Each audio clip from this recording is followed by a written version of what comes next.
आशा करते हैं आप लोग बहुत अच्छे होंगे। द परफेक्ट स्टडी में आप सभी लोगों का स्वागत है। आज की इस क्लास में हम लोग डिस्कस करने जा रहे हैं पाठ योजना। इसके पहले भी मैं आपको यूनिट प्लान और लेसन प्लान के बारे में बिल्कुल डिटेल में बताया था, पर उसमें कम से कम जो 10% बच्चे थे उनको समझ में नहीं आया। 90% बच्चों को तो समझ में आ गया, पर ये 10% बच्चों को समझ में नहीं आया।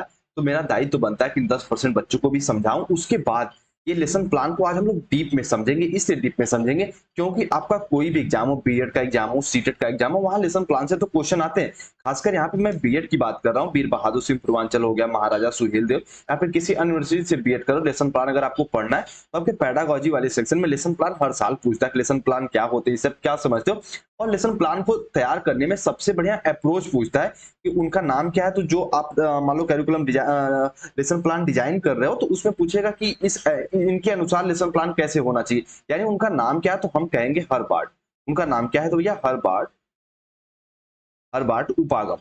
इसको भी हम लोग बिल्कुल बेसिक से समझेंगे। बस आप पेशेंस के साथ एक एक पॉइंट को सुनते रहिए, समझते रहिए, आपका सारा कॉन्सेप्ट क्लियर हो जाएगा। ठीक है, तो आइए हम लोग क्लास को स्टार्ट करते हैं। और आपका एग्जाम भी नजदीक है। देखो, ये सभी टीचिंग पेडागोजी के लिए इंपॉर्टेंट है। चाहे आप टीचिंग ऑफ फिजिकल साइंस को पढ़ो, चाहे आप मैथमेटिक्स, बायोलॉजी, जो भी पेडागोजी आप चूज किए हो, लेसन प्लान सबके लिए इंपॉर्टेंट है। तो पूरी क्लास को बहुत ध्यान से देखिएगा। मैं 3-4 डिफिनेशन लेके आया हूँ, उसको भी समझाऊंगा। उसके पहले जो फर्स्ट क्लास में मैं आपको समझाया था उसी से क्लास को स्टार्ट करता हूँ और एक बार बताने का प्रयास करता हूँ पिछली क्लास में क्यों नहीं समझ में आया आपको। देखो, सबसे पहले पाठ योजना क्या होती है इसको बेसिक लैंग्वेज में समझो ना। तो शिक्षक शिक्षक एक पाठ को पढ़ाने के लिए जो योजनाएं, जो प्लानिंग करता है उसे ही पाठ योजना कहते हैं। सिंपल लैंग्वेज में भैया इसकी डिफिनेशन है कि एक अध्यापक साहब क्लास में जो अपना मेरे भाई पढ़ाने के लिए जो योजनाएं बनाते हैं, जो प्लानिंग करते हैं, उसे ही हम पाठ योजना कहते हैं। ये सिंपल सी डिफिनेशन है ना, इसको अपने दिमाग में बना लीजिएगा। ठीक है, उसके बाद देखो ये समझो, पाठ योजना एक नील पत्र, एक ब्लूप्रिंट है। किसका ब्लूप्रिंट है? जो आप पढ़ाने वाले हो, जो आप बच्चों को सिखाने वाले हो, उसका एक खाका है। एक खाका है, ठीक है, ये समझते रहो। जो आपका लेसन प्लान है ना, वो एक ब्लूप्रिंट है। एक तरीके से हम क्लास में जो कुछ भी पढ़ाने वाले हैं उसका एक ब्लूप्रिंट है। ठीक है, और ये अधिगम क्रियाओं के लिए एक खाका है। मतलब एक तरीके से मेरे भाई ये जो भी आप क्लास में पढ़ाने वाले हो उसका एक ब्लूप्रिंट है, ये समझते रहो। अच्छा, जिसमें लचीलापन है, इस शब्द को समझो, वेरी वेरी इंपॉर्टेंट है। लचीलापन देखो, इसको ऐसे समझो। आपकी मैं जब जो बच्चे इसके पहले वाली क्लास को पढ़े थे, यूनिट प्लान और लेसन प्लान, तो उसमें मैं ये बताया था जो लेसन प्लान होता है ना, उसमें थोड़ा सा लचीलापन, उसमें थोड़ा सा फ्लेक्सिबिलिटी होती है। लेकिन इसमें भैया नहीं होता। जो यूनिट प्लान होती है ना, वो एक बार डिजाइन कर दी जाती है कि हाँ, इसी के अकॉर्डिंग बच्चों को पढ़ाना है, ऐसे से जाना है। लेकिन जो लेसन प्लान है, ये अध्यापक क्लास में इसको इम्प्लीमेंटेशन करवाता है, क्लास में बच्चों को पढ़ाता है। तो जहां अगर बच्चे नहीं सीख रहे तो अपने हिसाब से उसे मॉडिफाई भी कर लेगा।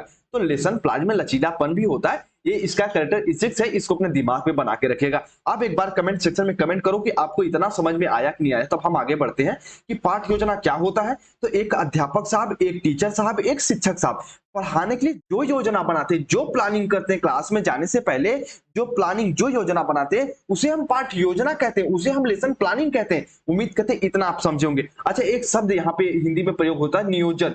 एक शब्द प्रयोग होता है, नियोजन। तो इसके बारे में जानते हैं। नियोजन को ही हम प्लानिंग कहते हैं। तो जो भी हम कार्य करने जाते हैं उसके पहले कुछ प्लानिंग करते हैं ना, तो वही नियोजन होता है। तो बताओ, पाठ योजना के बारे में इतना आप समझे कि नहीं समझे कि पाठ योजना क्या होती है बड़े भाई? ठीक है, चलिए।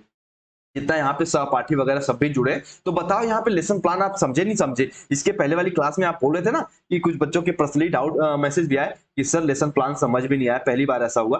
तो मैं सोचा कि भैया पूरी रात इसको अच्छे से तैयार करूं, फिर से मैं पढ़ाऊं, ताकि अब की बार उनके दिमाग में घर कर जाए लेसन प्लान क्या होता है। बिल्कुल तैयारी के साथ आया हूं और आपको समझा के जाऊंगा ढंग से। ठीक है, चलो। एक महान मनोवैज्ञानिक जो है बिनिंग, और बिनिंग के अनुसार ये पाठ योजना के बारे में क्या बताते हैं। देखो, पाठ योजना ना मुख्यतः दो प्रकार की होती है, एक इकाई योजना और एक दैनिक पाठ योजना। अभी उसको मैं नीचे डिस्कस करूंगा।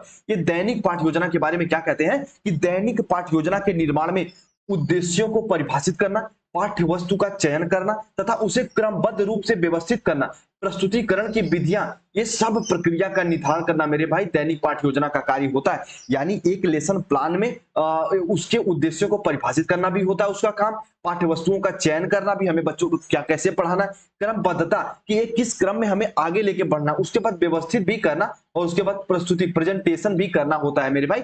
ये आपका पाठ योजना का ये मुख्य कार्य होता है। और ये कहते हैं आपके प्यारे प्यारे बिनिंग साहब, पूरी डिफिनेशन समझ गए होंगे कि ये कहते हैं कि ये एक पाठ योजना यानी एक दैनिक जो आप डेली डेली लेसन प्लानिंग का यूज करते हो, उसको निर्माण का उद्देश्य क्या होता है। तो हमको पता मेरे भाई कि हमारे एम जो है उसको परिभाषित करना, जिस उद्देश्य पे हम जाना चाहते हैं उसको एक तरीके से डिफाइन करना, किस पाठ्यवस्तु को हम पढ़ाना चाहते हैं उसका चयन करना, उसके बाद क्रमबद्ध और व्यवस्थित करना, प्रस्तुतिकरण, ये सारी प्रक्रिया जो होती है वो डेली लेसन प्लानिंग में मेरे भाई ये आते हैं। ठीक है, चलो डेली लेसन प्लानिंग में ये सब आते हैं। उम्मीद करते हैं बिनिंग और बिनिंग की पूरी डेफिनेशन को आप समझे होंगे। आप थोड़ा सा इसके बारे में आगे चलते हैं। जोसेफ लैंडन साहब इसके बारे में क्या कहते हैं, महान मनोवैज्ञानिक मेरे भाई जोसेफ लैंडन साहब इसके बारे में क्या कहते हैं, पाठ योजना को हम कागज, देखो वेरी वेरी इंपॉर्टेंट डेफिनेशन है, इसको आप कहीं नोट करके लिख लीजिए। चलिए कहीं इसको नोट करके लिख लीजिए जो बच्चे पेपर पेन लेके बैठे हैं।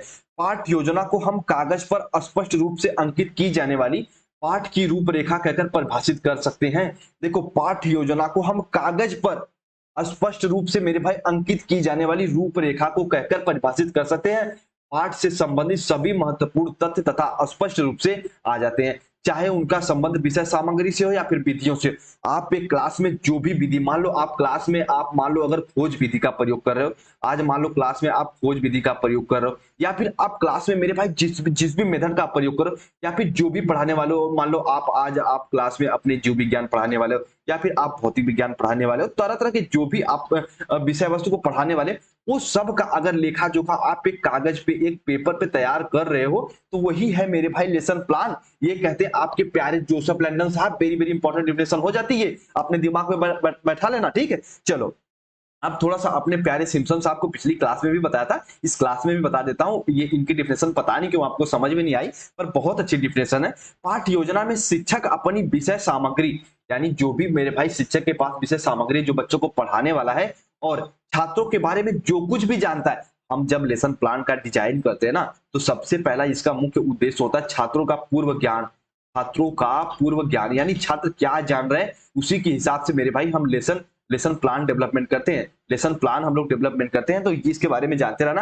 अध्यापक जो कुछ भी छात्रों के बारे में जानता है और जो भी विषय वस्तु उसकी सामग्री है, उन बातों का प्रयोग सुव्यवस्थित ढंग से करता है लेसन प्लान के माध्यम से। उम्मीद करते हैं सिम्पसन साहब की पूरी डेफिनेशन को समझे होंगे। ये मेरे भाई 3 डेफिनेशन मैं आपको समझाने का प्रयास किया हूं, तीनों डेफिनेशन को बिल्कुल अच्छे से समझ लेना। बस अगर इसका निष्कर्ष निकाले ना, एक बार अगर कहोगे सर जी निष्कर्ष निकाल के बता दीजिए, भैया आओ एक बार निष्कर्ष निकाल के बता दे पाठ योजना क्या होती है। अच्छा यहाँ पे निष्कर्ष शायद इसको मैं ऐड किया हूं, एक बार मैं निष्कर्ष निकाल के बताता हूं। ठीक है, चलो यहाँ पे देखो ये इसका निष्कर्ष है जो नोट पॉइंट करके लिखा गया है। पाठ योजना शिक्षक द्वारा आयोजित की जाने वाली अधिगम प्रक्रियाओं का 40 से 45 मिनट, लगभग 40 से 45 मिनट क्लास होता है उसका लेखा जोखा होता है। ये पूरा निष्कर्ष बता दिया भैया लेसन प्लान का। एक अध्यापक क्लास में जो भी 40 से 50 मिनट पढ़ाने वाला है उसका लेखा जोखा कहाँ होता है, तो पाठ योजना लेसन प्लानिंग में होता है। अब समझ में आया ना। तो अगर इसका निष्कर्ष पूछे भैया कि लेसन प्लान का निष्कर्ष क्या होगा, लेसन प्लान का निष्कर्ष क्या होगा, तो हम कह सकते हैं एक अध्यापक जो कुछ भी अपने क्लास में पढ़ाने वाला है, जो कुछ भी अपने क्लास में पढ़ाने वाला उसका लेखा जोखा कहाँ होता है, तो हम कहेंगे भैया पाठ योजना में होता है। कहाँ होता है, पाठ योजना में होता है। उम्मीद करते हैं आप पूरी डेफिनेशन को समझे होंगे। अब थोड़ा सा इसके इंपॉर्टेंस को फिर हर्बर्ट उपागम को हम लोग समझेंगे। अब एक एक पॉइंट को समझाने का प्रयास करूंगा, तो बिल्कुल बेसिक से बिल्कुल दिल लगा के समझिएगा। इसके बाद मेरे भाई कोई भी बच्चे ये नहीं कहेंगे सर समझ में नहीं आया। ठीक है, पहले एक बार समझ लीजिए फिर बाद में फीडबैक जरूर दीजिएगा समझ में आया कि नहीं आया। ठीक है, चलो पाठ योजना की आवश्यकताएं एवं महत्व and importance of lesson plan. देखो ध्यान समझना, पाठ योजना की हमें आवश्यकता क्यों पड़ती है, इसके महत्व, इसी देखो आवश्यकता को महत्व से जोड़ सकते हो, तो इसकी आवश्यकता हमें क्यों पड़ती पाठ योजना की क्लास में। तो सबसे पहले फर्स्ट पॉइंट है प्रभावी शिक्षण, इफेक्टिव टीचिंग के लिए। अगर देखो ध्यान से समझिएगा, सारे पॉइंट एक दूसरे से रिलेट करते हुए हैं। अगर क्लास में आपको ये पता चल गया कि हमें क्या पढ़ाना है, कैसे पढ़ाना है, लेसन प्लानिंग के माध्यम से पहले आप प्लान कर लिए, तो आपका जो भी मेरे भाई टीचिंग स्टाइल है वो प्रभावी इफेक्टिव होगी कि नहीं होगी, बताओ सहमत हो कि नहीं हो। ओके सर जी हैं, चलिए आगे बढ़िए, आइए आगे चलते हैं। आत्मविश्वास, सेल्फ कॉन्फिडेंस डेवलप होता है। अच्छा ये बताओ, अगर मान लो आज मुझे कोई बायोलॉजी का चैप्टर पढ़ाना है, अगर मान लो कोई मुझे आज बायो का चैप्टर पढ़ाना है, अगर मैं उस बायो के चैप्टर को अच्छे से पहले से प्रिपेयर करके आया हूं, उसे मैं अच्छे से अपने एक पेपर पे तैयार करके आया हूं कि बच्चों को क्या क्या पढ़ाना है, तो मैं अपने क्लास में एकदम मेरे भाई आत्मविश्वास से एकदम मजबूती से बच्चों के सामने पढ़ा पाऊंगा कि नहीं, कहोगे सर जी पढ़ा पाऊंगा। तो पाठ योजना से हमें आत्मविश्वास भी मिलता है। पाठ योजना से हमारी जो शिक्षण है वो प्रभावी होती है। 2 पॉइंट समझे ना। अब थोड़ा सा अगले पॉइंट को समझो। पूर्व जानकारी जो मेरे भाई इसकी आवश्यकता क्यों पड़ती है? बच्चों के बारे में पूर्व जानकारी प्राप्त करने के लिए। बालक क्या जान रहे हैं, उनको हमें कहाँ से शुरू करना है। अभी देखो कहते हैं ना कि अगर छोटी क्लास को तैयार करते हो, सबसे पहले आप क्या करते हो, पेरेंट्स मीटिंग बुलाते हो, उनके पेरेंट्स से पूछते हो कि बच्चा कहाँ तक पढ़ा है, क्या जानता है। तो क्यों? उसका मेरे भाई प्रीवियस नॉलेज चेक करते हो, उसी के हिसाब से लेसन प्लान तैयार करके क्लास में आप जाते हो। तो पूर्व जानकारी भी इसके लेसन प्लान के माध्यम से आपको मिल जाती है। ठीक है, चलो समय का अधिकतम सदुपयोग, मैक्सिमम यूटिलाइजेशन मेरे भाई के ऑफ टाइम, इसको ऐसे समझिए। देखिए, अगर मान लो ऐसे ऐसे समझो इसको, चलो ऐसे समझो, मान लो ये ए पॉइंट है और ये बी पॉइंट है। ठीक है, ये आपको यहां से यहां से यहां से यहां जाना है। ठीक है, यहां से जाना है, मतलब आपको मेरे भाई मान लो कि आपको गिनती से स्टार्ट करके बच्चों को पहाड़ा सिखाना है, बच्चों को टेबल सिखाना है, तो इतना आपको सिखाना है। लेकिन आप क्या करो, गिनती तो बता नहीं रहे हो, बच्चों को पहले टेबल सिखा दिए, फिर गिनती सिखा रहे हो, फिर पता नहीं क्या सिखा रहे हो, फिर अपने अंतिम उद्देश्य पे आ रहे हो। बच्चे नहीं सीख पाएंगे। लेकिन लेसन प्लान अगर आपके पास है कि हमें बच्चों को पहले गिनती सिखाना है, उसके बाद हम टेबल सिखा देंगे, तो मेरे भाई इसमें अधिकतम समय बची कि नहीं? तो आप जो भी आपके पास समय, उसका अधिकतम उपयोग कर पाओगे लेसन प्लान के माध्यम से। एक रास्ता, एक मेरे भाई आपको एक रास्ता का निर्धारण हो जाएगा, तो आप आसानी से अपने अंतिम उद्देश्य तक, एंडिंग बिहेवियर तक पहुंच जाओगे। इसी के माध्यम से कह सकते हैं समय का सदुपयोग हो जाता है, इसीलिए इसकी इंपॉर्टेंस हो जाती है बहुत ज्यादा लेसन प्लान की। ठीक है, चलो उसके बाद क्रमबद्धता, इसको भी ऐसे समझो, मान लो कोई भी विषय वस्तु आप बच्चों को पढ़ा रहे हो, अगर एक सीक्वेंस में पढ़ा रहे हो तो बच्चे ज्यादा उसे सीखेंगे और समय की भी बचत हो जाएगी। तो हमें जो भी लेसन प्लान पढ़ाते हैं वो क्रमबद्धता उसमें होती है, इसके लिए ये भी इसकी एक इंपॉर्टेंस हो गई। चलो अब थोड़ा सा अगले पॉइंट को आप समझिए, समस्या व कठिनाइयों का पूर्व अनुभास। अब ये बताओ, जब हम ऊपर अभी पढ़े थे कि पूर्व जो भी आपका पूर्व अनुमान, उनके ज्ञान का पूर्व अनुमान लगा लेते हो। जब आप पूर्व ज्ञान का अनुमान लगाओगे तो उनकी जो समस्याएं हैं, उनकी जो प्रॉब्लम्स है, उनकी जो कठिनाइयां हैं, उनको बताओ एक बार, उनको आप मेंशन कर पाओगे कि नहीं अपने लेसन प्लान में कि हाँ बच्चों की यहाँ कठिनाइयां हैं, उस हिसाब से हम पढ़ाएंगे ताकि उनकी कठिनाइयां दूर हो जाए। तो इसकी आवश्यकता ये भी होती है कि हम उनकी समस्याओं, उनकी कठिनाइयों का पूर्व आभास कर ले। ये होता है मेरे भाई आपकी लेसन प्लान की विशेषता। ठीक है, चलिए उसके बाद अच्छी विशेषताओं का समावेश। अगर देखो अभी कहते हैं ना सारी पॉइंट एक दूसरे से रिलेट करते हुए, अब ऐसे समझिए, अगर आपको ये पता चला कि मान लो बच्चा अभी अभी मान लो बच्चा की दो को नहीं पहचान पा रहा है, अगर बच्चा दो को नहीं पहचान पा रहा, तो सबसे पहले अगर इसमें दो को नहीं पहचान पा रहा, उसके बाद अच्छी विशेषताओं का समावेश करोगे। बालक को सबसे पहले दो टॉफी दिखाओगे, देखो बालक वैसे मैं टॉफी बना दूं, ये देखो मान लो एक टॉफी है, मान लो को एक टॉफी दिखाए, फिर ये एक टॉफी है, दूसरी टॉफी दिखा दी, तो पूछोगे ये कितनी टॉफी है, बालक कहेगा एक टॉफी। सर ये कितनी टॉफी है, बालक कहेगा एक टॉफी। दोनों को मिला के कितनी हो जाएगी, दो। तो बालक दो पहचानना सीख गया कि नहीं? तो अच्छी विशेषताओं को समावेश कर पाओगे। समावेश कब कर पाओगे? जब उसको ये पता, आपको ये पता चल जाएगा उसकी कठिनाइयां कहाँ है। अब उम्मीद करते हैं समय का समझ गए होंगे। उसके बाद अगला है मेरे भाई डिटर्मिनेशन ऑफ लिमिटेशन। इसको ऐसे समझो कि समय का निर्धारण क्या होता है। अगर आप हर क्लास का, जो भी आप क्लास पढ़ाने जाते हो, वो 40 से 45 मिनट, कभी कभी 35 मिनट का भी क्लास होती है, तो आप एक क्लास में उतने ही समय में मेरे भाई ज्यादा से ज्यादा बच्चों को कब पढ़ा सकते हो? जब आपके पास एक लेसन प्लान हो। जब आपके एक लेसन के प्लान हो तब ये समय का निर्धारण भी होता है। हर लेसन प्लान को डिजाइन करने में इसका ये भी महत्व रोल होता है। उम्मीद करते हैं ये 8 पॉइंट आप बिल्कुल अच्छे से समझे होंगे, जिसको समझाने का प्रयास किया हूं। ठीक है, पाठ्य योजना की आवश्यकताएं और महत्व। पाठ्य योजना की आवश्यकता में सबसे पहले क्यों पाठ्य योजना की आवश्यकता पड़ती है, तो हम कह सकते हैं सबसे पहले प्रभावी शिक्षण के लिए पाठ्य योजना की आवश्यकता पड़ती है। उसके बाद हमारे अंदर आत्मविश्वास, सेल्फ कॉन्फिडेंस डेवलप करने के लिए हमें की मेरे भाई लेसन प्लान की आवश्यकता पड़ती है। पूर्व जानकारी, जितने भी सहपाठी जुड़े हैं, आप सबको पता है, जब भी आप कहीं क्लास में पढ़ाने जाना या फिर जितने भी साथी यहाँ पे जुड़े हैं, वो जहां कभी पढ़ाने जाना, तो बच्चों का सबसे पहले पूर्व ज्ञान की जानकारी जरूर लेना कि बच्चे क्या जान रहे हैं और हमें कहां से शुरू करना है। तो ये भी एक इंपॉर्टेंट रोल हो जाता है। उसके बाद थोड़ा सा अगले पॉइंट को समझो, समय का अधिकतम उपयोग। यानी कि मेरे भाई जब आपको पता चल गया कि हमें कैसे क्या पढ़ाना है, तो आप कम से कम समय में ज्यादा से ज्यादा बच्चों को पढ़ा सकते हो। क्रमबद्धता, जो भी सिखाते हो लेसन प्लान के माध्यम से, उसमें एक सीक्वेंस आ जाता है, एक क्रमबद्धता डेवलप हो जाती है, उसके हिसाब से बच्चों को सिखाते हो। समस्याओं कठिनाइयों का पूर्व आभास हो जाता है। अगर आप लेसन प्लान डेवलप कर लिए हो, तो उसमें आपको क्या है कि बच्चों की जो भी कठिनाइयां, जो भी समस्याएं, उसका एक अनुमान लग जाता है। उसी के हिसाब से मेरे भाई आप अच्छी विशेषताओं का समावेश कर पाओगे। जब आपको कठिनाइयों का पता चल गया, तो आप उसमें कैसे उन कठिनाइयों को दूर कर सकते हो, इसमें अच्छी विशेषताओं में वो निर्धारण कर सकते हो। उसके बाद समय का निर्धारण, सीमा निर्धारण। देखो आपको पता है कि ये पूरा जो लेसन प्लान है, उसका कोई ना कोई एक टाइम फिक्स होता है, तो आप इसमें कम समय में बच्चों को ज्यादा से ज्यादा सिखाने का प्रयास करोगे। तो हर लेसन प्लान का कोई ना कोई एक सीमा होती है, 40 मिनट, 45 मिनट। उम्मीद करते हैं ये पूरी पॉइंट को आप लोग समझे होंगे। अब लेसन प्लान को बिल्कुल अच्छे से डीप में बताने जा रहा हूँ। यहाँ से आपकी क्लासेज और शुरू होनी। आ जाओ, शुरू करते हैं। वेरी वेरी इंपॉर्टेंट चीज से बताने जा रहा हूँ, तो भैया पूरी सभी बच्चे एक्टिव हो जाओ क्लास में समझने के लिए। ठीक है, आइए। एक बार जितने भी बच्चे हो सभी लोग एक्टिव हो जाओ क्लास में समझने के लिए। सबसे पहले क्या है, पाठ्य योजना के आवश्यक बिंदु।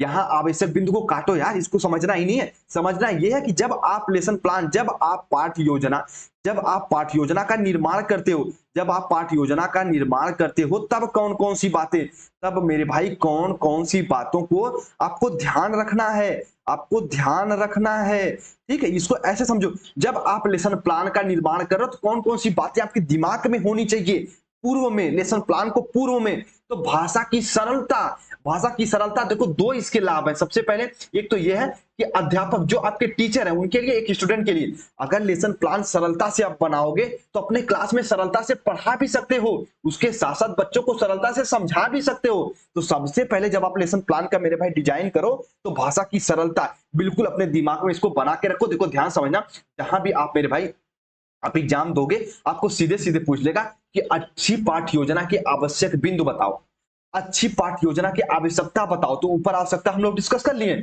अभी आप मेरे भाई आप इसके आवश्यक बिंदु को, जब आप पाठ्य योजना तैयार कर रहे हो कौन कौन से बिंदु आप उसमें डालो, उसमें आप उसको ध्यान में रख के आपके पाठ्य योजना का निर्माण करो, ये कहने का साफ साफ मतलब है। आइए, विषय का ज्ञान। देखो अगर मान लो, ध्यान से समझना, अभी आप फिजिक्स के टीचर हो, अभी मैं आपको दे दूं हिंदी का, मेरे भाई आपको दे दूं हिंदी का जो कि लेसन प्लान बनाने के लिए, आप बना पाओगे? अब वैसे तो एक टीचर बनाने को तो बना लेगा, लेकिन बताओ आपको डिफिकल्टी का सामना करना पड़ेगा, कठिनाई का सामना करना पड़ेगा कि नहीं करेगा? कहोगे सर जी करेगा।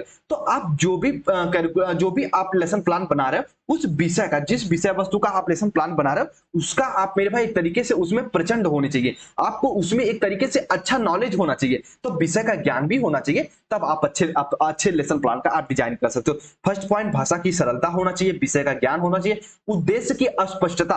अगर आपको मेरे भाई मान लो आप बायोलॉजी पढ़ाने जा रहे हो, बायोलॉजी में आप आज बच्चों को प्लांट पढ़ाने वाले हो, तो प्लांट के उद्देश्य आपको मेरे भाई एक तरीके से स्पष्ट होने चाहिए कि सबसे पहले इसमें हम बच्चों को प्लांट के बारे में इंट्रोडक्शन देंगे, उसके बाद इसके क्लासिफिकेशन, इसके मेरिट, इसके मेरिट को, और इसे कैसे ग्रोथ होते, तरह तरह की इसमें फोटोसिंथेसिस वगैरह कैसे होते, तो सारी चीजें हम इसमें, हमारा उद्देश्य क्लियर होना चाहिए, तब हम जाके अच्छे कैरिकुलम का डिजाइन कर सकते हैं। तो कैरिकुलम तो हम जब लेसन प्लान का डिजाइन करते हैं तो हमारा उद्देश्य भी स्पष्ट होना चाहिए। उम्मीद करते हैं इस पॉइंट को भी आप लोग बिल्कुल बेसिक से समझे होंगे। ठीक है, चलिए उसके बाद सभी विषयों का सामान्य ज्ञान आवश्यक है। देखो ये तो भैया सभी टीचर के लिए अप्लाई होता है। देखो आप कहते हैं ना, देखो एक ऐसा ऐसा ऐसा थोड़ा सा आपको एक्स्ट्रा नॉलेज के लिए बता दी, सभी यहाँ पे टीचर बनने के लिए ही आए हो।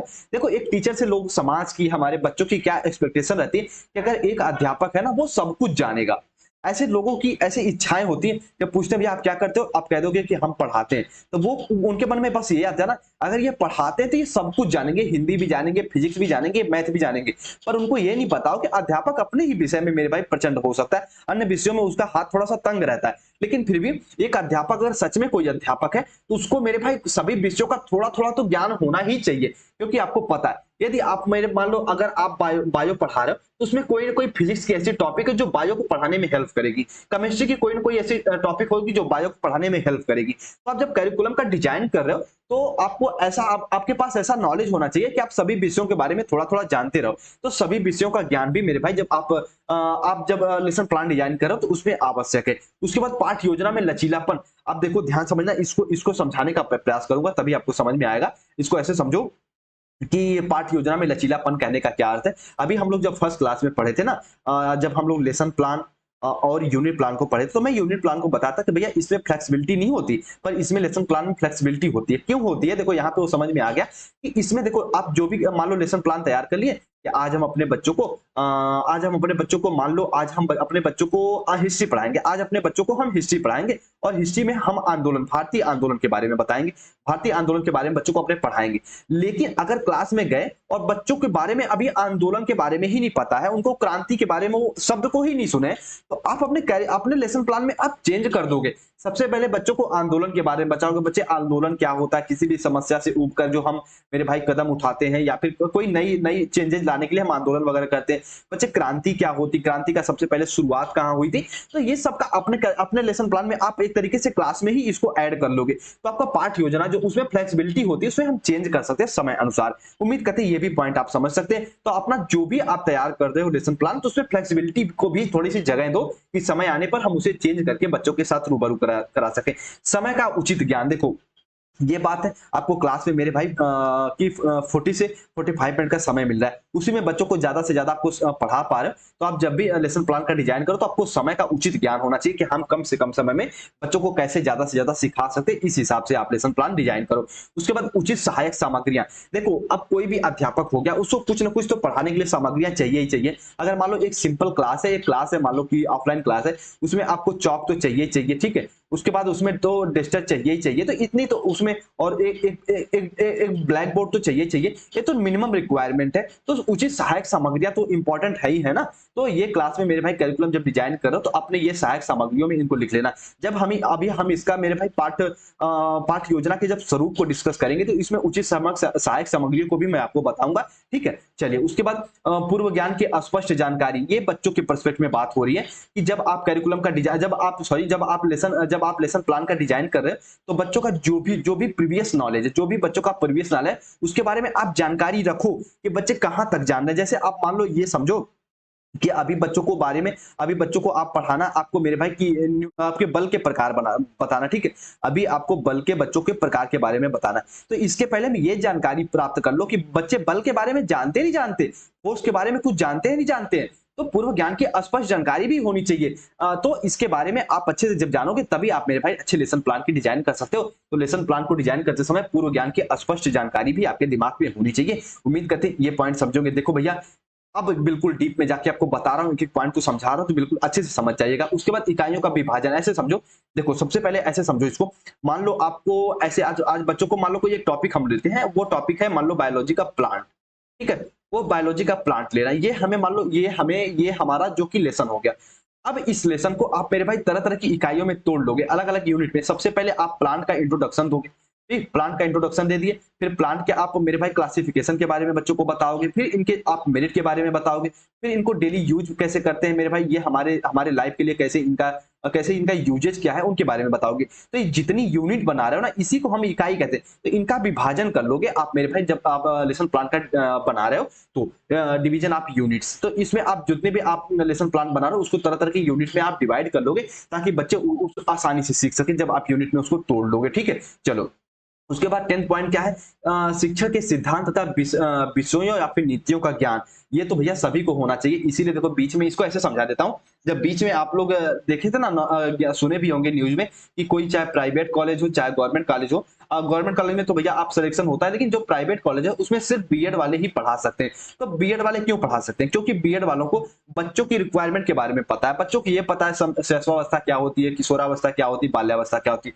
बच्चों को ये पता है ज्यादा से ज्यादा कि कौन सी टीचिंग विधि कब प्रयोग करना है, कब बच्चों को अन्वेषण, कब ह्यूरिस्टिक विधि का कब प्रयोग, कब प्रदर्शन विधि का। तो ये सारे बीएड वाले बच्चों को पता। अब बीएड वाले बच्चों को पता कैसे? क्योंकि ये सब पढ़े हैं। तो आप जब ये जो बीएड वाले बच्चे वो अगर लेसन प्लान का डिजाइन कर रहे हैं तो उनको शिक्षण सिद्धांतों के बारे में भी पता होगा, शिक्षण सूत्रों के बारे में भी पता होगा कि हमें ज्ञात से अज्ञात की तरफ चलना है, हमें सूक्ष्म से स्थूल या फिर स्थूल से सूक्ष्म की तरफ चलना है विषय वस्तु की प्रकृति के अनुसार। उसके बाद विषयों अथवा नीतियों को उनको हमें स्ट्रेटेजी अपनाना है, ये सब मेरे भाई उसमें पता रहता है। तब आप अच्छे लेसन प्लान की डिजाइन कर पाते हो। उम्मीद करते हैं ये पूरी पॉइंट को आप लोग समझे होंगे। अब थोड़ा सा हम लोग आगे चलते हैं, पाठ योजना के अंग को मैं समझाऊंगा। उम्मीद करते हैं एक बार ये कमेंट सेक्शन में कमेंट करो कि समझ में आया कि नहीं आया। एक बार मैं थोड़ा सा और इसको बताना चाहूंगा, ठीक है। एक बार मैं इसको और थोड़ा सा बताना चाहूंगा, तब शायद आपका कंफ्यूजन क्लियर हो, ठीक है। चलो, एक बार मैं इसको थोड़ा सा और बताना चाहूंगा, उसके बाद आपका कंफ्यूजन क्लियर हो। तो ऐसे समझ लो इसको कि लेसन प्लान को हम लोग पढ़ रहे हैं ना, तो लेसन प्लान को थोड़ा सा मैं और इसको डिटेल में जाके बताऊं, ठीक है। एक बार आप कमेंट सेक्शन में कमेंट करो समझ में आया कि नहीं आया, इतना डीप में अगर गया, सारी पॉइंटों को समझाया। सबसे फर्स्ट अगर हम पॉइंट कहें कि हमें लेसन प्लान की आवश्यकता ही क्यों होती है, तो हम ये कह सकते हैं अगर हम अपने बच्चों को कुछ पढ़ाना चाहते हैं एक एक मेरे भाई निश्चित समय में, ठीक है, एक हम लिमिटेड टाइम में अगर बच्चों को कुछ अच्छा सिखाना चाहते हैं तो हमें पाठ योजना की आवश्यकता पड़ती ही पड़ती है। क्यों पड़ती है? क्योंकि हमें क्रमबद्ध तरीके से बच्चों को सिखा सकते हैं, ये पाठ योजना का मुख्य उद्देश्य होता है। अच्छा, उसके बाद पाठ योजना होती क्या है? तो पाठ योजना ये होती है जब हम क्लास में पढ़ाने से पहले, यानी अपने क्लास में जब हम जा रहे हैं उसके पहले जो कुछ भी हमें क्लास में पढ़ाना, उसका जो लेखा जोखा हम तैयार करते हैं उसे ही पाठ योजना कहते हैं। अब जो क्लास में जिस विधि से पढ़ाते हैं वो तो मेरे भाई टीचिंग मेथड हो गया, ठीक है, वो तो टीचिंग मेथड हो गया, लेकिन जो जो क्लास में पढ़ाते हैं वो पाठ योजना हो जाएगा। जो विषय वस्तु बच्चों को पढ़ाते हैं वो पाठ योजना हो जाता है। उम्मीद करते हैं आप अच्छे से समझ गए होंगे। अब इसके अगले पॉइंट पे चलते हैं। चलो, अगर सभी बच्चों को समझ में आ गया तो अच्छी बात है। अगर जिन बच्चों को नहीं भी समझ में आया तो एक बार क्लास को और देखिएगा, आपको समझ में आइए जाएगा। ठीक है, चलिए। अब पाठ योजना के अंग, कंपोनेंट्स ऑफ लेसन प्लान। अब यहाँ पे देखो, वेरी वेरी, ये मेरे भाई इतना डीप पे तो मुझे नहीं लगता कोई ये पढ़ाता होगा, पर मैं इसलिए इसको सेलेक्ट किया हूं ताकि आपका कंफ्यूजन क्लियर हो। देखो, कहते हैं ना, अगर मैं इन पॉइंटों को ना सेलेक्ट करूं ना तो ऐसा नहीं है कि काम नहीं चलेगा, काम चल जाएगा, पर मैं अंदर से दिल्ली में आनेगा, ये कहेगा अच्छा कुछ तो रह गया। तो सारी पॉइंटों को यहाँ पे लेके आता हूं ताकि आपका सारा कंफ्यूजन क्लियर हो जाए। पाठ योजना दो स्तर पर बनाई जाती है। जो पाठ योजना के कंपोनेंट्स होते हैं ना, उनको हम दो स्तर पर उनको डिजाइन करते हैं। सबसे पहले इकाई स्तर, उसके बाद दैनिक पाठ योजना। अच्छा, इकाई स्तर क्या होता है, सबसे पहले इसे समझो। देखो, जो भी आपका मेरे भाई की आप विषय वस्तु को पढ़ाने वाले हो ना, पहले सबसे पहले उसका खाका तैयार करोगे। समझ में नहीं आया ना, ऐसे समझो। देखो, अगर मान लो आपको बायो पढ़ाना है, आपको मान लो बायो पढ़ाना है, बायो में अगर मान लो आपको सेल पढ़ाना है बच्चों को, ठीक है, आपको मान लो बच्चों को सेल पढ़ाना, तो ये सेल के बारे में आप पूरा एक तरीके से इकाई तैयार कर लोगे, पूरी यूनिट एक ही मेरे पेपर पे बिल्कुल अच्छे से तैयार कर लोगे कि सेल क्या होता है, सेल के मेरिट, सेल के प्रकार, सेल को कैसे हम मेरे भाई डिवाइड कर सकते हैं, तरह तरह के जितने इसके रिलेटेड टॉपिक आती हैं सब इसके बारे में आप एक पेपर पे उतार लोगे। ये तो इकाई स्तर हो गया। लेकिन अब इसके नाम से पता चला, उसके बाद दैनिक स्तर, इसके नाम से पता चला डेली डेली जो आप डेली यूज करोगे वो दैनिक स्तर होता है। एक इकाई स्तर होता है और एक दैनिक स्तर। इकाई स्तर में पूरे पाठ का समावेश होता है, लेकिन जो दैनिक स्तर होता है उसमें हम डेली जो यूज करते हैं उसका मेरे भाई इसमें एक तरीके से वो होता है, एक तरीके से उसमें इसको हम प्रदर्शित करते हैं दैनिक में। ठीक है, चलिए। अब थोड़ा सा हम लोग एक बार आगे चलते हैं। अब थोड़ा सा मैं और समझाने का प्रयास करता हूं। ठीक है, चलिए। अब थोड़ा सा और समझाने का प्रयास करता हूं। जो इकाई स्तर होता है, सबसे पहले जो छात्र अध्यापक या फिर छात्र अध्यापिका होती है, वो संपूर्ण पाठ से संबंधित इकाई योजना का निर्माण करना पड़ता है। जो भी एक पाठ है उससे रिलेटेड संपूर्ण आप निर्माण कर लो, संपूर्ण पाठ इकाई से निर्माण कर लोगे। ठीक है, ये तो इकाई स्तर हो गया जब पाठ योजना का आप निर्माण करोगे। उसके बाद आप दैनिक शिक्षण होता है। दैनिक योजना क्या होती है, तो शिक्षण के लिए पाठ योजना का निर्माण करते हैं। दैनिक शिक्षण के लिए जो हम पाठ योजना हो, यानी डेली यूज में जो आप मेरे भाई पढ़ाओगे उसका निर्माण आप किसमें करते हो, तो दैनिक लेसन प्लान में करते हो। डेली डेली लेसन प्लान में उसका निर्माण करते हो। तो इसको ऐसे समझ लीजिए कि आपका, देखो ध्यान समझिए, इसको ऐसे समझ लीजिए कि आपका जो पाठ योजना होती है उसके मुख्यतः दो प्रकार होते हैं। जब हम उनको तैयार करने के आधार पर दो प्रकार बता सकते हैं। एक तो होता है इकाई स्तर, एक दैनिक स्तर। इकाई स्तर पर पूरे पाठ को जब हम एक साथ तैयार करते हैं उसे इकाई स्तर कहते हैं, और जो दैनिक स्तर होता है वो डेली यूज के लिए हमें क्या क्या पढ़ाना है। अभी देखो, ऐसे समझ लो, मैं कैसे ऐसे ऐसे समझ लो, जैसे मैं आपको ये चैप्टर पढ़ा रहा हूँ, मान लो आपको एक चैप्टर पढ़ा रहा हूँ, वो है मान लो नॉलेज एंड कैरिकुलम आपको पढ़ा रहा हूँ, नॉलेज एंड कैरिकुलम पढ़ा रहा हूँ। तो नॉलेज एंड कैरिकुलम का मैं पूरा एक तरीके से लेखा जोखा तैयार कर लिया, सिलेबस तैयार कर लिया कि बच्चों को क्या क्या पढ़ाना है। लेकिन उसमें से अलग अलग टॉपिक, कभी नॉलेज को बताया, कभी मैं कैरिकुलम को बताया, कभी मैं लेसन प्लान को बताया, कभी शिक्षण शिक्षण सहायक सामग्री को बता दिया, कभी ब्लूम टैक्सोनॉमी को बता दिए हम लोग। तो ये क्या होगा, ये दैनिक पाठ्य स्तर हो गया। दैनिक डेली डेली लेसन प्लान ये हो गया कि डेली हम क्या उपयोग कर रहे हैं वो दैनिक स्तर में आएगा। और इकाई स्तर जो पूरा हम एक तरीके से लेखा जोखा तैयार कर लेते हैं वो मेरे भाई इकाई स्तर के अंतर्गत आता है। ठीक है, अब चलो, जो इकाई योजना होती है उसको तैयार करने में कौन कौन से आपको पॉइंटों को दिमाग में रखना चाहिए, एक तरीके से जब उसका निर्माण करो तो आपके पेपर में कौन कौन से पॉइंट होने चाहिए। सबसे पहले इकाई का नाम। मान लो आप जो भी आपका यूनिट का नाम है उसको, जैसे मान लो यहाँ पे आप कोई यूनिट ले लिए, नॉलेज एंड कैरिकुलम, ये आपका यूनिट हो गया। उसके बाद उप इकाई का नाम। इसमें आप सबसे पहले आप बताओगे बच्चों को ज्ञान के बारे में, सबसे बच्चे ज्ञान के बारे में। उसके बाद प्रत्येक उप इकाई के उद्देश्य, ध्यान से समझेगा, प्रत्येक उप इकाई के उद्देश्य। मान लो ये आपका मेरे भाई सब यूनिट हो गई, तो इसमें आप क्या करोगे, इसके उद्देश्य कि बच्चों को हम ज्ञान के बारे में बिल्कुल अच्छे से समझा पाएंगे कि ज्ञान ज्ञान क्या होता है, ज्ञान क्या होता है, इसके बारे में बच्चे अच्छे से समझ पाएंगे। ठीक है, और मेरे भाई की ज्ञान को कैसे प्राप्त किया जाता है, ज्ञान को कैसे कैसे प्राप्त किया जाता है, इन सब के बारे में आप बच्चों को समझा पाओगे। प्रत्येक इकाई के ये उद्देश्य होने चाहिए, अपने आपके आपके जो भी आप जहां पे ये लेसन प्लान डिजाइन कर रहे हो उसमें ये मेंशन होना चाहिए। उसके बाद प्रत्येक उप इकाई के मुख्य मुख्य विषय बिंदु। आप उन मुख्य विषय बिंदु को कहने का मतलब है उस विषय वस्तु को पढ़ाओगे कैसे, कौन कौन से पॉइंटों को लेके चलोगे, कैसे कैसे उनका मेरे भाई उनको कैसे प्रस्तुत करोगे, वो मुख्य बिंदु में वो आ जाएंगे। ठीक है, चलिए ये तो आपको मेरे भाई कि एक तरीके से इसको समझते रहिएगा आप लोग। ठीक है, इकाई स्तर पर अध्यापक की क्रियाएं, एक अध्यापक वो जो भी आप तैयार कर रहे हो उसको कैसे कैसे क्रियाएं करते हुए बच्चों को पढ़ाएगा, वो अध्यापक क्रियाओं के अंदर वो आप मेंशन करोगे। उसके बाद छात्र क्रियाएं, जैसे आप बताएं ज्ञान के बारे में बच्चों को बता दिए कि बच्चे ज्ञान क्या होता है। अब बच्चे अगर उसका किस तरीके से कैसे कैसे उसका आंसर दे रहे हैं, तो वो छात्र क्रियाओं के अंतर्गत आएगा। यानी कि एक स्टूडेंट का जो रिस्पॉन्स होता है वो छात्र क्रियाओं के अंतर्गत आएगा। सहायक सामग्रियां, यानी आप जो भी नॉलेज एंड कैरिकुलम को पढ़ाने के समय जो भी आपको मेरे भाई कि जो भी आपको सहायक सामग्रियों का आप उपयोग कर रहे हो, जो भी इसकी आवश्यकता होती है, वो सहायक सामग्रियों के अंतर्गत आएगा। मूल्यांकन प्रविधियां, जो कुछ भी मान लो अगर आप नॉलेज, आपको मान लो ज्ञान, आप ज्ञान और मान लो ज्ञान और आप जो भी यहाँ पे पाठ्यक्रम तैयार किए हो, बच्चों को बताए हो नॉलेज और कैरिकुलम यानी ज्ञान और पाठ्यक्रम क्या होता है, अगर लास्ट में आप उसका मूल्यांकन भी करोगे, आपने जो भी आप लेसन प्लान तैयार कर रहे हो उसमें मूल्यांकन को भी जगह दोगे कि जो बच्चों को पढ़ाए हो बच्चों ने कितना सीखा है। ये मेरे भाई हो गया आपका इकाई स्तर पर। जब आप इकाई स्तर पर लेसन प्लान तैयार करते हो तो क्या क्या उसमें होने चाहिए, सबसे पहले इकाई का नाम, उसके बाद उप इकाई का नाम, प्रत्येक उप इकाई के क्या उद्देश्य होते हैं ये भी उसमें मेंशन रहना चाहिए। उसके साथ साथ प्रत्येक उप इकाई के जो कि मुख्य उद्देश्य कौन कौन से होते हैं इसको भी आप मेरे भाई आपके दिमाग में होना चाहिए। उसके बाद अध्यापक की क्रियाएं, ठीक है, उसके बाद छात्र की क्रियाएं, सहायक सामग्रियां और मूल्यांकन प्रविधि। ठीक है, चलिए उम्मीद करते हैं इतना आप लोग समझोगे। अब बात आती है दैनिक पाठ्य योजना को जब निर्माण करते हो तो क्या क्या आपके दिमाग में होना चाहिए। इसके बाद मैं अभी थोड़ा सा मैं इसको यहाँ पे दिखा दूं। उसके बाद जो यहाँ पे हम लोग देखो ये समझेंगे ना पाठ्य योजना निर्माण की रूपरेखा, ये नेक्स्ट क्लास में मैं आपको बताऊंगा कि एक आपको लेसन प्लान कैसे डिजाइन करते हो, वो तो नेक्स्ट क्लास में बताऊंगा। पहले उसके पहले ये कॉन्सेप्ट तैयार कर लो आप। ये जो हर्बर्ट की मेरे भाई उपागम, इसको भी मैं बिल्कुल बेसिक से बताऊंगा। तो सबसे पहले कौन, जब आप दैनिक पाठ्य योजना यानी जब आप जब डेली लेसन प्लान तैयार कर रहे हो तो क्या क्या उसमें इंप्लीमेंट करना चाहिए। सबसे पहले पाठ के उद्देश्य, यानी जब आप मेरे भाई की दैनिक यानी जो क्लास में डेली पढ़ाने वाले हो उस पाठ के क्या उद्देश्य होने चाहिए। ठीक है, पढ़ाने के पीछे क्या पर्पज आपका है वो उसमें मेंशन होना चाहिए। छात्रों का पूर्व ज्ञान, आप जो भी आप लेसन पढ़ाने जा रहे हो छात्र उसके बारे में कितना जान रहे हैं, ये भी आप अपने दैनिक पाठ में उसको मेंशन करो ताकि उसी के हिसाब से बच्चों को आगे सिखा सकते हो। उसके बाद पद्धति, किस सिस्टम से किस पद्धति से आप बच्चों को पढ़ाओगे ये भी उसमें मेंशन होना चाहिए। सहायक सामग्रियां, आप कौन कौन सी सहायक सामग्रियों के माध्यम से बच्चों को पढ़ाओगे।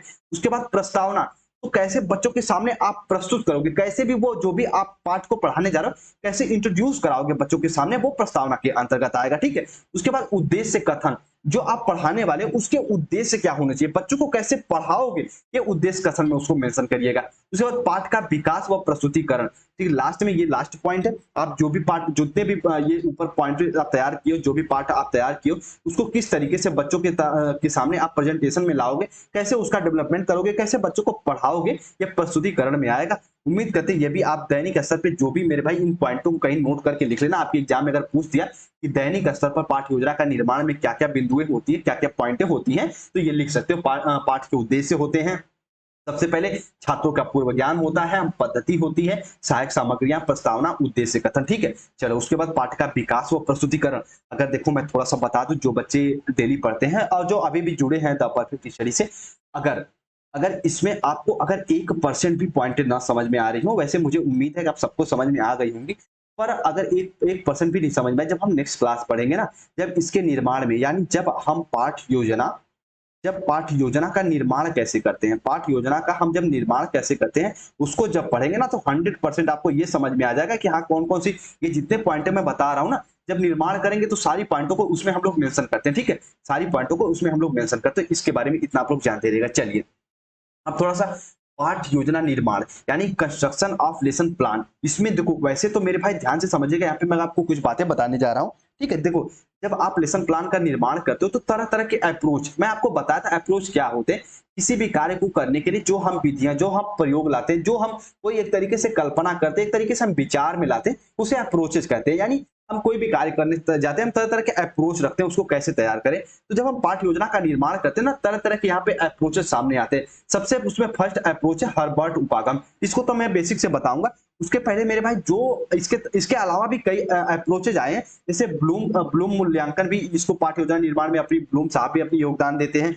उसके बाद जो आपकी एनसीईआरटी भारत में भी इस पे कार्य किया गया है, जो आपकी एनसीईआरटी वो भी इस पे कार्य किए। उसके बाद जो मैसूर विश्वविद्यालय वो भी इसके बारे में कार्य किया है, जो मैसूर विश्वविद्यालय उसको मेरे भाई शॉर्ट फॉर्म में हम RCEM कहते हैं, ठीक है, RCEM कहते हैं। तो इसके बारे में ये भी जानते रहना, ठीक है, उसके बारे में ये भी जानते रहना कि इन्होंने भी अपना जो कि मेरे भाई की निर्माण में आधार दिया कि लेसन प्लान कैसे तैयार किया जाए। लेकिन जब सबका निष्कर्ष रूप हम निकालते हैं ना, सबका निष्कर्ष रूप निकालते हैं, तो हर्बर्ट जो उपागम है इसको सबसे ज्यादा उपयोग करते हैं जब हम कैरिकुलम का डिजाइन जब हम लेसन प्लान का डिजाइन करते हैं, सॉरी, जब हम लेसन प्लान का डिजाइन करते हैं तो सबसे पहले हर्बर्ट उपागम का नाम आता है और एक तरीके से सभी कॉलेजों में इसका उपयोग भी हो रहा है। और अभी कुछ हाल फिलहाल सालों में आप एनसीईआरटी का भी और आपके आरसीईएम का भी उपयोग हो रहा है, लेकिन सबसे ज्यादा हर्बर्ट उपागम का उपयोग होता है। तो इसके बारे में जानते रहो, कभी कभी आपके एग्जाम में सीधे सीधे क्वेश्चन आता है और सोशल साइंस पेडागोजी जो बच्चे पढ़ेंगे इसमें क्वेश्चन भी आता है कि हर्बर्ट उपागम के लेसन प्लान कैसे तैयार किया जाता है, इसके बारे में आप क्या जानते हो। तो संक्षेप में अगर इसको लिखना तो ऐसे लिख सकते हो कि हर्बर्ट उपागम जो मेरे भाई हर्बर्ट अप्रोच है, इसके सूत्रधारक यानी इसके परिपादक कौन है, तो JF हर्बर्ट साहब है। इसको महान हर्बर्ट साहब, इसके बारे में इतना जानते रहना, कहीं अगर नोट पॉइंट करो तो लिख लेना इसके प्रतिपादक, ठीक है। इसके प्रतिपादक कौन है, इसके प्रतिपादक कौन है, हमको पता है मेरे भाई हर्बर्ट साहब है, ठीक है, इसके हर्बर्ट साहब, इसको अपने दिमाग में कहीं बना के रखना, ठीक है। चलो अच्छा, इनकी जो मेरे भाई हर्बर्ट जो उपागम है इनको पंचपदी प्रणाली भी कहा जाता है। क्यों कहा जाता है अभी मैं डिटेल में बताऊंगा। सबसे पहले थोड़ा सा इन्हें समझो, जिन्होंने रुचियों के सिद्धांतों पर बल देकर शिक्षण को मनोवैज्ञानिक रुचि प्रदान किया, शिक्षण शिक्षण को एक नई प्रणाली का प्रतिपादन किया जो हर्बर्ट की पंचपदी प्रणाली के नाम से प्रस्तुत है, जिन्हें सर्वप्रथम कक्षा शिक्षण के लिए विषय वस्तु को प्रस्तुत करने का एक समान शिक्षण विधि निर्धारित की थी, ठीक है, जिसमें 4 पद थे। देखो पंचपदी प्रणाली, लेकिन कहोगे सर 4 पद, लेकिन जब इनके शिष्य आए ना वो पंचपदी प्रणाली का निर्माण किए, पर जो लोग थोड़ा सा इसको ऊपर ऊपर से पढ़ाते हैं वो ये चीजें नहीं बताते कि पंचपदी प्रणाली का जो निर्माण होता है वो हर्बर्ट के शिष्य साहब ने किए थे, इनके स्टूडेंट किए थे, ये नहीं किए थे। लेकिन ये जिन्होंने 4 पद के बारे में बताया था मेरे भाई उसको डिस्कस करेंगे। उसके बाद ये इनके जो शिष्य थे और उसमें इन्होंने ऐड कर दिए, इनके शिष्य इनके जो उपागम है उसमें ऐड करके पंचपदी प्रणाली बना दी। आइए इसको समझते हैं। सबसे पहले हर्बर्ट उपागम के बारे में 2 पॉइंट जानते रहेगा। सबसे फर्स्ट इनका मेरे भाई इसके सूत्रधारक कौन है, जेसब हर्बर्ट साहब। पंचपदी प्रणाली का निर्माण किसने किया था, तो हर्बर्ट उपागम के JF हर्बर्ट साहब ने किया था। आइए ये क्या कहते हैं, ये उपागम में जब आप निर्माण करते हो तो क्या क्या होना चाहिए। सबसे पहले अस्पष्टता होना चाहिए। देखो ध्यान समझना, जब आप लेसन प्लान मेरे भाई बना रहे हो, जब आप लेसन प्लान बना, सबसे पहले उसमें अस्पष्टता होना चाहिए, सबसे पहले उसमें अस्पष्टता होना चाहिए। अस्पष्टता क्यों होना चाहिए, आप ये बताओ, जब आपको बच्चों को क्या पढ़ाना, कैसे पढ़ाना, अगर उसके बारे में आप खुद ही क्लियर नहीं हो तो कैसे बच्चों को पढ़ा पाओगे, तो नहीं। तो सबसे पहले जब आप लेसन प्लान डिजाइन कर रहे हो तो उसमें अस्पष्टता जरूर होना चाहिए। उसके बाद व्यवस्था, देखो जिस भी आप मेरे भाई बच्चों को जैसे पढ़ा रहे हो उसका एक व्यवस्था होना चाहिए, एक सिस्टम होना चाहिए कि आप सबसे पहले बच्चों को किसी चीज के बारे में ज्ञान कराओगे। मान लो आप सबसे पहले ए के बारे में ज्ञान कराओगे, फिर बी के बारे में ज्ञान कराओगे, तब आप बताओगे कि ए फॉर एप्पल होता है, ए फिर बी फॉर बॉल होता है, ऐसे बताओगे। सबसे पहले व्यवस्था सिस्टम से चलो। उसके बाद संबंध, पूर्व ज्ञान से बच्चों को जोड़ के पढ़ा लेसन प्लान तैयार करो। यानी अगर बच्चे सबसे पहले अगर बच्चों को मान लो एप्पल पढ़ाना है तो सबसे पहले ये सुनिश्चित करो कि बच्चे ए के बारे में जानते हो, तब एप्पल के बारे में बच्चों को पढ़ा सकते हो। तो संबंध भी स्थापित होना चाहिए। उसके बाद विधि, जब हर्बर्ट साहब है वो मेथड बताते हैं कि जितने भी मेरे भाई आप बच्चों को कुछ पढ़ा रहे हैं वो दैनिक जीवन में उसका उपयोग कर पाए, वो अपने दैनिक जीवन में उस विधि का उपयोग कर पाए, ये विधि के अंतर्गत आता है। ये टीचिंग मेथड नहीं है, ये विधि है। इस विधि का दैनिक जीवन में हम कैसे बच्चे उपयोग कर पा रहे हैं, इस हिसाब से बच्चों का लेसन प्लान डिजाइन करो। तो ये हर्बर्ट साहब ने 4 यहाँ पे मेरे भाई पद दिए थे। उम्मीद करते हैं हर्बर्ट की ये 4 पदों को समझे होंगे। अब इनके पंचपदी प्रणाली को समझो। देखो ध्यान समझना, पंचपद प्रणाली क्या होती है। इनके जो प्रमुख शिष्य थे टी जिल्लर साहब और विलियम रीन साहब, और इनके जो भी और भी शिष्य थे उनके मतानुसार नए नए उपागम की उन्होंने रचना की और हर्बर्ट उपागम में शामिल कर दिया। फिर उसके बाद मेरे भाई जो भी उपागम को शामिल किए, फिर जाके पांचपदी की ये प्रणाली बने, पंचपदी प्रणाली बने। अब कौन कौन से प्रणाली होते हैं ये 5, इनको समझो। सबसे पहले पाठ की तैयारी, प्रेजेंटेशन ऑफ लेसन। जब भी आप मेरे भाई कि आप बच्चों के सामने जा रहे हो उसके पहले आप लेसन बना लो, ठीक है। आप बच्चों को लेसन बना लो कि आप बच्चों के सामने क्या कैसे क्या पढ़ाने वाले हो, उसका एक पहले से खाका तैयार कर लो। तो पाठ की तैयारी कर लो, ये कहते हैं आपके हर्बर्ट के उपागम में पंचपदी प्रणाली। उसके बाद पाठ का प्रस्तुतिकरण, किस तरीके से बच्चों को आप प्रस्तुतिकरण करोगे, प्रेजेंटेशन बच्चों के सामने लेसन का कैसे करोगे वो भी उसमें मेंशन कर लो। ये सारी पॉइंटें आपके लेसन प्लान में होनी चाहिए। तुलना व सहचार, तुलना का समझ ऐसे समझ लो, संबंध स्थापित करना, ये हम कह सकते हैं। तो उनके पूर्व ज्ञान से उसके बाद वो जो नवीन ज्ञान सीखने वाले हैं उनके ज्ञान में मेरे भाई एक तरीके से आप संबंध स्थापित कर दो, ये तुलना होता है। एक तरीके से वो जो पहले से क्या जान रहे हो, भाई क्या जानेंगे, उसमें एक तरीके से आप संबंध स्थापित करना है। एक लेसन प्लान का मुख्य कार्य होता है, एक अध्यापक का मुख्य कार्य होता है। तो तुलना व सहचार में इसको इतना इसके बारे में आप लोग जानते रहिएगा। चलिए उसके बाद थोड़ा सा आगे समझिए सामान्यीकरण। देखो जो भी आप नियम, जो भी आप प्रयोग बच्चों को बता रहे हैं, उनका एक तरीके से वो उनको समझे। जैसे आप ध्यान समझना, अभी मान लो आप बच्चों को बताएं ए प्लस बी का होल स्क्वायर कितना होता है, ये बच्चे को मान लो आप सूत्र बता दिए, फिर बाद में अगर उससे रिलेटेड मेरे भाई की कोई और आप सूत्र देखे तो बच्चे उसको पहचान सके, उस सूत्र का सामान्यीकरण कर सके। ये मेरे भाई सामान्यीकरण के अंतर्गत आता है। और जब बच्चे सामान्यीकरण कर लेंगे तो उनका अनुप्रयोग भी करना जान जाएंगे। अगर बच्चों को पता चल गया कि ए प्लस बी का होल स्क्वायर कितना होता है, तो बच्चों के सामने अगर ये मान लो एक क्वेश्चन आ गया 3+2 का होल स्क्वायर, जैसे इसको कट करो, 3+2 का यहाँ पे होल स्क्वायर कितना होगा, इसको बच्चे अगर इसका फॉर्मूला जान रहे हैं तो इसको सॉल्व कर भी कर लेंगे, एक तरीके से एप्लीकेशन अनुप्रयोग भी कर लेंगे। तो ये हर्बर्ट की योजना हो गई। उम्मीद करते हैं बिल्कुल अच्छे से ये पंचपदी प्रणाली को आप लोग समझोगे। सबसे पहले पाठ की तैयारी की जाती है, फिर पाठ को प्रस्तुत किया जाता है, फिर उसके बाद मेरे भाई इसमें तुलना स्थापित की जाती है, फिर सामान्यीकरण और अनुप्रयोग किया जाता है। उम्मीद करते हैं इतना इसके बारे में जानते होंगे। अब जो पाठ योजना की निर्माण और रूपरेखा है, उसको हम नेक्स्ट क्लास में बिल्कुल एक तरीके से पेपर पे तैयार करके लेके आएंगे कि कैसे कैसे वो क्लास होगी सभी पेडागोजी के लिए। जो मैं उसका ब्लूप्रिंट आपको दिखाऊंगा वो सभी पेडागोजी को ध्यान में रख के बनाऊंगा। बस उसमें आपको थोड़ा थोड़ा जो भी आप मान लो, अगर आप पेडागोजी आप फिजिकल पेडागोजी लिए हो, फिजिकल साइंस पेडागोजी लिए हो, तो उसमें थोड़ा सा आप चेंज करके फिजिकल साइंस के तरह से आप बना सकते हो, हिंदी के चेंज करके थोड़ा सा हिंदी के साइड बना सकते हो, होम साइंस की जो भी पेडागोजी लिए सबके लिए वो लेसन प्लान होगा। उसका रूपरेखा, निर्माण की रूपरेखा क्या होती है, सबसे पहले क्लास, फिर आप किस कक्षा में पढ़ाने वाले हो, और जितने भी उसमें शैक्षिक उद्देश्य, विषय वस्तु, तो सारी पॉइंट उसमें होंगी। जल्दी अगर टाइम मिल गया तो मैं लेके आऊंगा। देखो रही बात ना, ऐसे समझ लीजिए कि ये हम लोग को टाइम बहुत कम दी है और कम समय में बहुत ज्यादा आपको कवर कराना है। आप अगर आप थोड़ा सा आपको मैं बता दूं कि कल रात से, अभी तो मान लो ये मॉर्निंग में हम लोग क्लास ले रहे हैं, मॉर्निंग का ये दोपहर ही हो गया समझो। तो अगर ये मान के चलो कि रात में से अभी मैं कुछ खाया तक नहीं हूँ आपके आपके चक्कर में, ये रात में, क्योंकि जब कुछ बच्चों के कमेंट्स आ गए ना कि सर लेसन प्लान समझ भी नहीं आया, मैं तो अपना 100% दे के समझाया, पर उनको कहाँ त्रुटियां रह गई, या फिर मैं जल्दी जल्दी में सोचा टॉपिक को कवर कराता हूँ पर बच्चों को समझ में नहीं आया। तो ना एक दिमाग में चलने लगता है। अगर कोई कार्य आप मेरे भाई अगर दिल से कर रहे हो, अगर कोई कार्य दिल से कर रहे हो ना, तो बच्चों तो जो भी उनके फीडबैक आते हैं वो आपके दिमाग में छपते हैं। तो मुझे लगा कि कहाँ कमियां रह गई हैं, तो अब मैं सोचा कि एक बिल्कुल डिटेल में वीडियो बनाता हूँ और बच्चों को समझाऊंगा, इसमें पूरा प्रयास करूंगा समझाने का, ताकि बच्चे बिल्कुल अच्छे से समझ जाएं। ठीक है, चलिए उम्मीद करते हैं आप लेसन प्लान को बिल्कुल अच्छे समझ गए होंगे। एक बार फिर अब यूनिट प्लान को बताऊंगा, काहे नहीं समझ में आया अभी समझाइए देता हूं। ठीक है, चलो उसके पहले थोड़ा सा एक चीज यहाँ पे बताना चाहूंगा कि देखो भाई, अगर अगर अभी तक आप नोट्स नहीं लिए हो तो नोट्स लेके थोड़ा सा मेरे भाई आप द परफेक्ट स्टडी को सपोर्ट भी करो एक तरीके से ज्यादा, और एक ये है ना कि अपना तैयारी और बेहतर कर पाओ। तो उसके लिए इस नंबर पे आप कांटेक्ट करके नोट्स ले लो। आपके फ्रेंड वगैरह हैं तो उनको भी बता दो कि हाँ भैया यहाँ पे लेके पढ़ो अच्छे से, यहाँ पे सारी चीजें प्रोवाइड है, सारी मेहनत की जाती है। और अब हम लोग ना, अगर मैं आपको क्लास बंद भी कर दूं तो आप ये समझो 90% आपका सिलेबस कवर हो गया, और 10% आप लोग खुद से पढ़ोगे तो तैयार हो जाएगा। ठीक है, चलिए नोट्स लेने के संपर्क पे संपर्क कर लीजिएगा।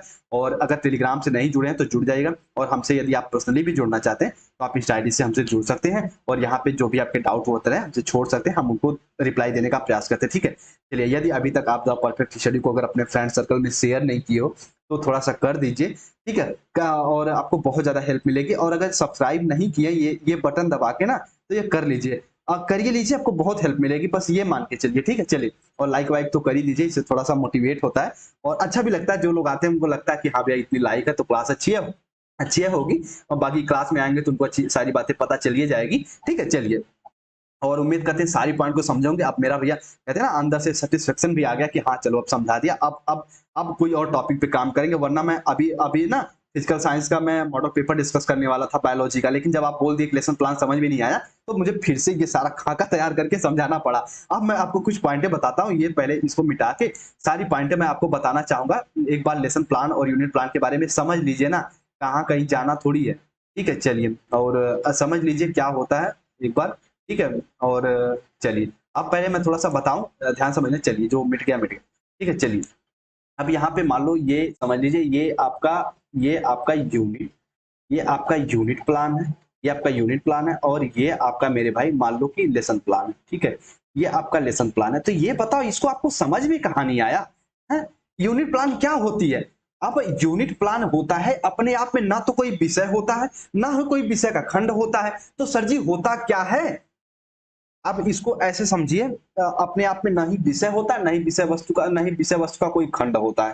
ठीक है? जैसे अभी मान लो आपको आपको एक तरीके से हम कह सकते हैं कि ये एक तरीके से जो भी आप विषय वस्तु होता है, उसका एक तरीके से उसको प्रदर्शित करता है। जैसे आप मान लो कोई विषय वस्तु है, मान लो नॉलेज एंड करिकुलम को ही हम लेके चलते हैं। ये मान लो आपको नॉलेज एंड करिकुलम ये आपका विषय है। इसके अंतर्गत तरह-तरह की इकाइयाँ, यूनिट्स होती हैं कि नहीं? सबसे पहले आप पढ़ोगे सबसे पहले ज्ञान और पाठ्यक्रम को पढ़ोगे, फिर ज्ञान और पाठ्यक्रम के विकास के कौन-कौन से उपागम होते हैं, फिर करिकुलम कैसे विकास होता है, ये तरह-तरह के जितने पाठ होते हैं, उन पाठों को मिला के मेरे भाई आप कह सकते हो फर्स्ट यूनिट। आप क्या कहते हो? First unit. सेकंड यूनिट में आप क्या पढ़ोगे कि आप लेसन प्लान कैसे डिजाइन करते हैं, उसके बाद आपका सूक्ष्म माइक्रो टीचिंग क्या होती है, सिमुलेशन टीचिंग क्या होती है। तो ये सेकंड यूनिट हो गई। तो यूनिट क्या होती है? अपने आप में कोई कोई एक तरीके से विषय नहीं होती, कोई विषय वस्तु का खंड नहीं होता। उस विषय वस्तु को प्रदर्शित करती है लेसन प्लान, यूनिट प्लान। ये तो होता है यूनिट प्लान। और लेसन प्लान क्या होता है? ये भी जो भी विषय वस्तु होती उसका एक पार्ट होता है। जैसे आपको मान लो ये बायो है, आपको ये मान लो बायो है, बायोलॉजी है। बायोलॉजी में आपको मान लो पढ़ना है पोषण, आपको पोषण पढ़ना है। ये पोषण आपका एक चैप्टर है, एक ये पार्ट है, एक लेसन है। लेकिन ये मेरे भाई यूनिट लेसन नहीं होती, यूनिट कोई विषय वस्तु नहीं होती। ये मान लो पोषण हो गया, ठीक है, उसके बाद सेल हो गया, ठीक है, उसके बाद सेल हो गया, उसके बाद प्लांट हो गए। ये सेल, ये पोषण, सेल और प्लांट, इन सबको जब मिला दोगे तो कहोगे ये सब फर्स्ट यूनिट हो गई। तो यूनिट जो होती है वो लेसन प्लान को मेरे भाई कई लेसन प्लानों को मिला के ये निर्माण होता है यूनिट का। अब उम्मीद करते समझ गए होंगे कि मैं कहना क्या चाह रहा हूँ। ठीक है, चलिए उम्मीद करते सारी पॉइंट को समझे होंगे। अपना ख्याल रखिए, नोट्स लेने के संपर्क पे संपर्क कर लीजिए। मिलते हैं अपनी अगली क्लास में, तब तक अपना ख्याल रखिए। ठीक है, चलिए। और आपका एग्जाम भी नजदीक है तो बिल्कुल मोटिवेट होकर अच्छे से पढ़ते रहिए और उम्मीद करते सारे पॉइंटों को समझे होंगे। ठीक है, चलिए अपना ख्याल रखिए।